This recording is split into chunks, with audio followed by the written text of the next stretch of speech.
தனுசு ராசியே ஒருத்தரை நீ போ எனக்கு வேண்டான்னு பிரியிற அளவுக்கு அந்த எதிராளி என்ன மாதிரியான சூழ்நிலையை தனுசு ராசிக்கு ஏற்படுத்தியிருக்காங்க? தனுசு ராசிக்காரர்களே வேணாம் அப்படின்னு சொல்ற அளவுக்கு என்ன சூழலை உருவாக்கி இருப்பார்கள் தான் நீங்க கேட்குறீங்க. தனுசு ராசியே என்ன அப்படி கிடையாது. அது ராசியாதிபதி குரு. நம்ம யாரையும் காயப்படுத்த வேண்டாம். அந்த சூழலை நாம உருவாக்குனதா இருந்துடக்கூடாது. ஒருத்தர் மனசை நம்ம கஷ்டப்படுத்தி ஏன் வெளியில வருவானே அப்படின்னு சொல்லக்கூடிய ஒரு நிலை தனுசு ராசி எப்பயுமே யோசிக்கிறதுனால, இப்படி யோசிக்கிற ஒரு ஆள்கிட்ட இரக்க சுபாவம் இருக்குது, ஒரு மன்னிக்கிற குணம் இருக்குது.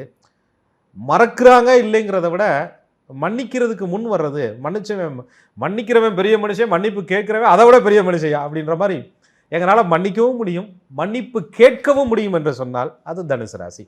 அதனால இவங்க ஒரு உறவை விட்டு பிரியும் போது அந்த உறவுகள் ஏற்படுத்திய அந்த காயங்கள் ஒரே செயலை திரும்ப திரும்ப செஞ்சுக்கிட்டே இருக்கிறாங்க. எத்தனை வாய்ப்பு கொடுத்தும் இவர்கள் மாறப்போவதே கிடையாது.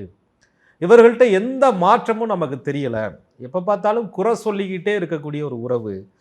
இந்த உறவிடம் நாம் இருந்தால் மன நிம்மதியே போயிடும். இந்த உறவு உண்மையான உறவு கிடையாது.